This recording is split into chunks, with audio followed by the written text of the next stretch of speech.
livre noir du logement, ce scandale qui nous concerne tous, une enquête journalistique sur le logement en France pour nous dire que ça va mal, ça va très mal.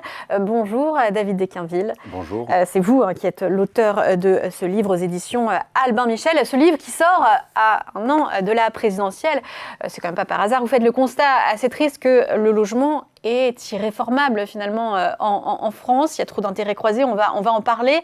Mais ce livre, c'est un avertissement, une prise de conscience où vous êtes déjà trop pessimiste.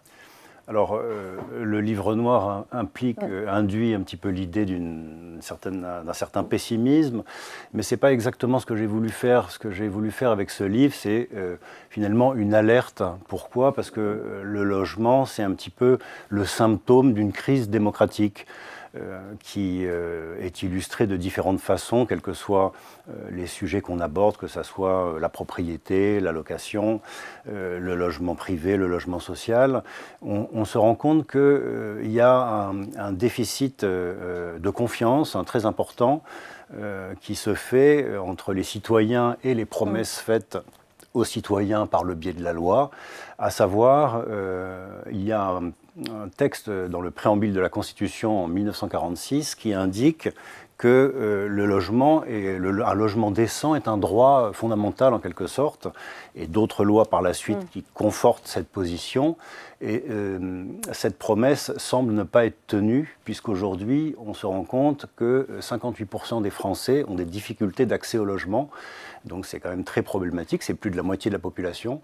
Et le logement est une des raisons pour laquelle le niveau de vie des Français a décru. L'accès à la propriété est notamment hors de portée pour beaucoup, et pour certains, un logement décent, effectivement. Alors oui, les chiffres, en fait, à chaque fois qu'on soulève un sujet, on se rend compte que les chiffres racontent des situations qui ne sont pas très confortables sur l'accès à la propriété, par exemple. On s'aperçoit qu'il faut 23 à 25 ans aujourd'hui pour être propriétaire, contre 10 ans dans les années 70. Donc ça veut dire des taux d'endettement qui sont très importants. Et si on prend l'argent dépensé par les ménages pour payer leur logement, que ce soit à la location ou payer leur emprunt pour accéder à la propriété, on est proche de taux de 30%. On est à 28% pour la location, on est à 27% pour la propriété, on est à 24% de taux d'effort. Donc, ce qui en fait le premier poste de dépense des ménages aujourd'hui. Bon, il y a effectivement ce constat, il y a quand même aussi des explications que vous tentez de faire et des coupables peut-être que vous essayez de mettre en avant. Alors le premier, il y en a plusieurs, il y a quand même une liste, mais pour vous, le premier d'entre eux, c'est quand même les politiques. Alors, effectivement, je pointe d'une certaine façon, mais c'est l'enquête qui m'a fait pointer les politiques comme étant les principaux responsables. Pourquoi ? Parce qu'il faut bien comprendre que la mécanique de construction du logement, on a vu avec Sébastien Lecornu et ses récentes annonces sur l'idée de lancer un nouveau plan national de rénovation urbaine. Moi, je trouve ça très bien. Avec une annonce de construction de logements, 2 millions de logements à construire d'ici 2030, ça fait quand même beaucoup. On est en 2026, sachant qu'aujourd'hui, les pourcentages de mise en chantier ont baissé, donc il y a moins de logements en cours de construction. Il faut savoir également... C'est irréaliste par rapport à ce qui se passe vraiment dans le pays. Ça ne tient pas compte de la réalité. Oui, il faut ça ne tient pas compte d'une réalité qui est très simple, qui est de dire un plan de rénovation urbaine, très bien, mais il y en avait un précédent, 2014-2030, qui a été repoussé à 2032. Et en 2025, l'État qui abonde le montant de 12 milliards d'euros de ce plan qui concerne des zones prioritaires, n'avait réglé que 13% de la somme qu'il devait abonder. Donc on n'a même pas terminé l'ancien plan, qu'on nous annonce déjà un nouveau plan. Donc on a l'impression qu'on a des ça annonces... sert à quoi ces plans? Ça permet de faire quoi? Est-ce que ça permet de simplifier, d'aller plus vite? On parlait du chantier Notre-Dame la semaine dernière en disant que ça devait être maintenant généralisé, ou en tout cas pour plus de projets. Est-ce que justement, ce n'est pas les blocages administratifs aussi qui pénalisent fortement? Alors les blocages administratifs, bien sûr, mais c'est surtout une absence de vision d'ensemble. C'est-à-dire que c'est un sujet complexe, le logement. En faisant cette enquête, je me suis rendu compte de toutes ces aspérités. Et à l'époque de la DATAR, donc une agence qui supervisait au point de vue national la question du logement, qui a disparu en 2010, qui a été remplacée par différentes organisations, dont l'ANCT. Alors dans le logement, il y a beaucoup d'acronymes, l'Agence nationale de cohésion des territoires. Cette ANCT est illisible pour les communes qui se tournent vers elle pour bénéficier de l'ingénierie, d'éventuelles subventions, de déposer des dossiers, mais il faut être quand même très doué et très accompagné par des bureaux d'études, donc ça veut dire que ça privilégie les communes plus riches que les communes plus pauvres, donc on n'a pas de cohésion nationale au niveau du territoire, alors que c'est l'enjeu de cette agence qui finalement est consultative d'une certaine façon. Au niveau des agences, mais au niveau local aussi, c'est là que ça se passe pour le logement. Est-ce que les maires n'ont pas une responsabilité aussi dans l'attribution des permis? Alors oui, bien sûr. On dit maire bâtisseur, maire battu. Maire bâtisseur, maire battu. Les élections sont passées maintenant. Mais en même temps, il faut bien voir que les maires disposent d'un dernier pouvoir, celui du permis de construire, et qu'on leur a retiré beaucoup de leurs moyens. C'est-à-dire qu'ils n'ont plus que la taxe foncière pour gérer, enfin j'exagère un petit peu, en partie leur commune, avec des dotations de l'État qui arrivent avec plus ou moins de bonheur, qui peut changer. Et donc ces maires se retrouvent avec des enjeux électoraux importants, puisqu'ils se disent, si je construis, il va falloir que j'ai plus d'aménités, c'est-à-dire plus de services, plus d'infrastructures. Je ne vais pas augmenter ma population si je ne peux pas leur faire bénéficier des services minimums. Oui, mais en même temps, plus de rentrées fiscales aussi. Voilà, c'est aussi un jeu... Normalement, ça devrait être un jeu à somme nulle, mais... Oui, mais ça fonctionne malheureusement pas comme ça, et donc les maires sont fortement réticents. On parle de 34 000 maires, 34 ministres du logement.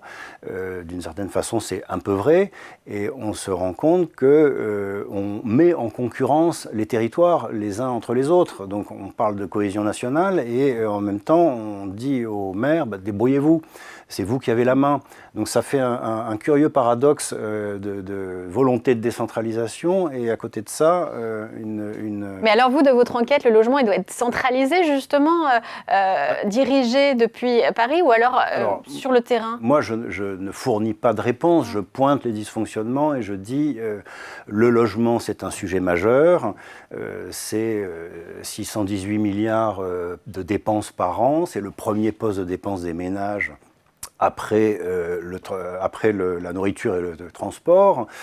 Donc c'est quelque chose de très important qui pèse 22% du PIB, donc on doit s'en occuper de façon urgente. C'était une des déclarations de Sébastien Lecornu en disant c'est une urgence, mais c'est une urgence. Et quand on reprend les déclarations des différents présidents, des 3 derniers présidents, de Nicolas Sarkozy à François Hollande en passant par Emmanuel Macron, ils ont tous fait des déclarations en disant oui, c'est un vrai sujet, c'est important, on va s'en occuper.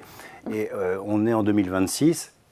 On est toujours en crise. Donc pourquoi ce sujet du logement n'a pas été pris en main alors qu'il semble essentiel et que tout le monde a l'air de reconnaître qu'il est essentiel?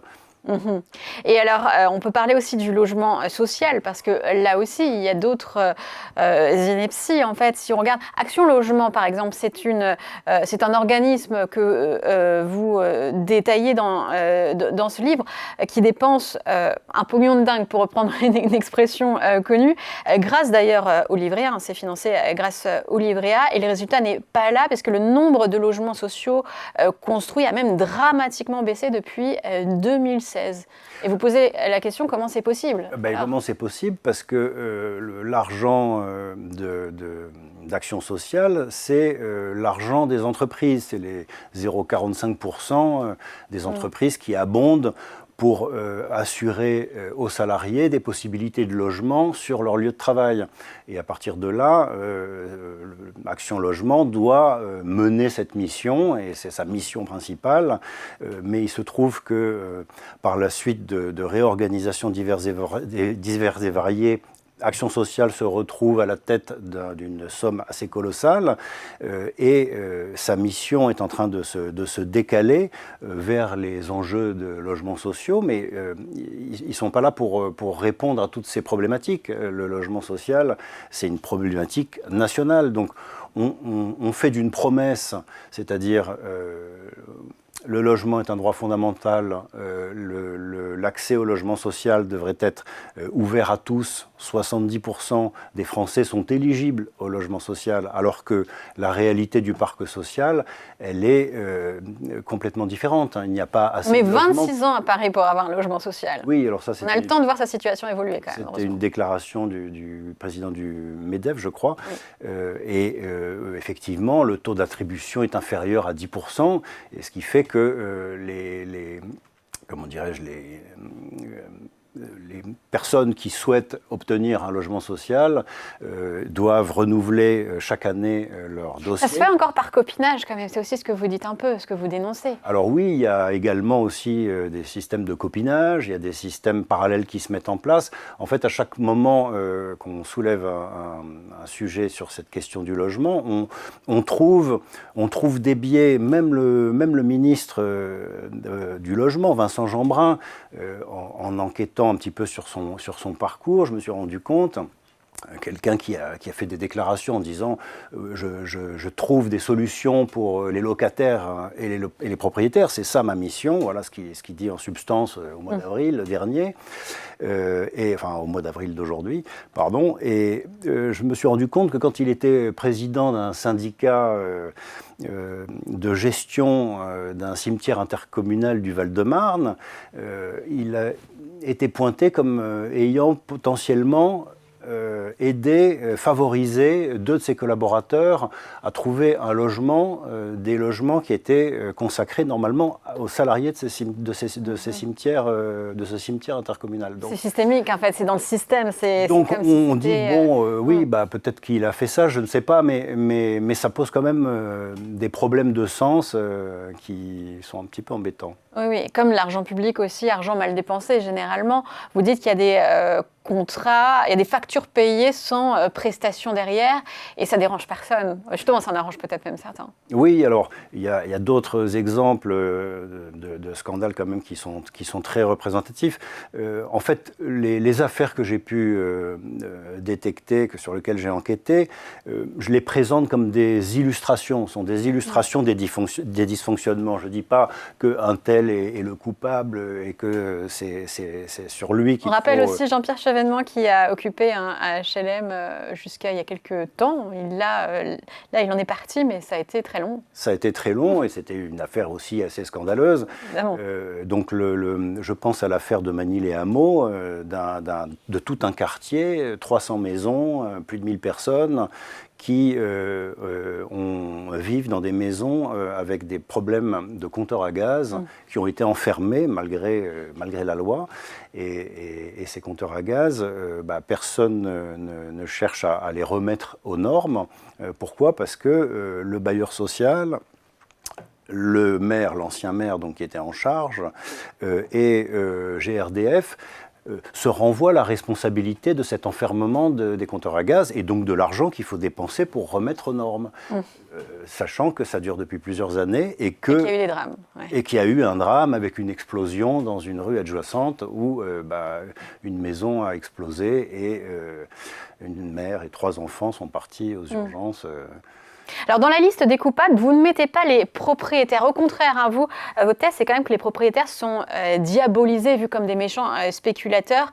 On en fait des coupables alors que ce sont aussi finalement des victimes du système, des politiques publiques inopérantes et de politiques fiscales instables. C'est un problème justement, cette vision qu'on a des propriétaires. Et est-ce que c'est pas finalement un problème sociétal qu'on a aussi, la conséquence du problème sociétal qu'on a d'une méfiance envers les plus riches.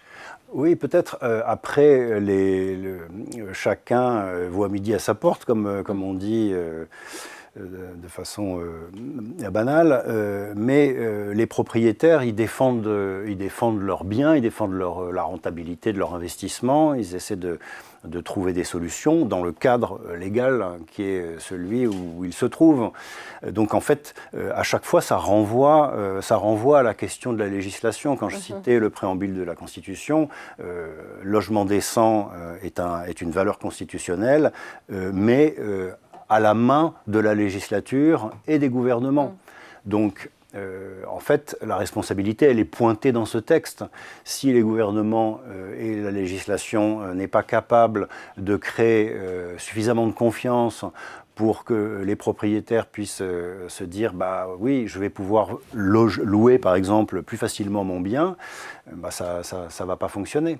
Et ce sont pas les mesures récentes sur le dispositif Jeanbrun, notamment sur le bailleur privé. Oui, voilà, par exemple. Alors ça peut aider, mais on voit bien que c'est un système de pastilles et qu'il n'y a pas de schéma d'ensemble. Et ça, c'est quand même très dommageable. Pourquoi ? Parce que après, chacun essaie de se débrouiller et de naviguer dans ce maquis, parce que c'est quand même un maquis administratif assez impressionnant. Et vous êtes hostile à l'encadrement des loyers. En tout cas, vous dites que c'est pas forcément efficace et contre-productif même. Mais on voit bien que les locataires sont contents. Beaucoup d'observateurs disent par exemple que dans les grandes villes, dans les élections municipales, si elles sont à gauche, c'est aussi parce que qu'il y a cette mesure-là et que les locataires continuent d'en bénéficier. Il faut que chacun trouve son compte. Et moi, je ne suis pas contre les dispositifs de plafonnement de loyer. Je n'ai pas d'opinion là-dessus. Ce que je veux dire, c'est que les métropoles attirent, donc ça devient des zones tendues où les gens cherchent à se loger. Il y a une raréfaction des biens. Donc les propriétaires vont essayer de trouver les locataires les plus solvables. Donc ça fige complètement, ça stratifie les villes en créant finalement une absence complète de mixité sociale. Les beaux quartiers restent les beaux quartiers, les quartiers pauvres restent les quartiers pauvres, et personne ne se mélange. Et donc on va un petit peu à l'inverse des valeurs de la République telles qu'on les connaît aujourd'hui. Alors si vous étiez ministre du Logement, vous, quelle serait la première décision ? Enfin, qu'est-ce qui manque là ? Qu'est-ce qui débloquerait quelque chose ? Je pense qu'il faudrait revoir le schéma d'ensemble. Je parlais de la DATAR, je parlais du rôle de la NCT, l'Agence nationale de cohérence des territoires, en disant finalement il serait quand même utile d'abord de comprendre la vision d'ensemble, la place des territoires par rapport à cette vision d'ensemble, et de pouvoir faire des promesses qui soient en rapport avec notre législation. Et notre législation, c'est de dire, si on dit aux citoyens le logement est un droit fondamental, mais que dans les faits, ce n'est pas la réalité, tout le monde le constate. Et donc ça veut dire que si vous pensez que les lois ne vous protègent pas, votre confiance dans le système démocratique va baisser. Et c'est extrêmement dommageable. Dommageable, effectivement, un an de la présidentielle. On verra comment les politiques s'emparent de ce sujet bien compliqué. Merci à vous, David Desquinville. Je rappelle que vous êtes l'auteur de ce livre noir du logement aux éditions Albin Michel. Merci à vous. Merci.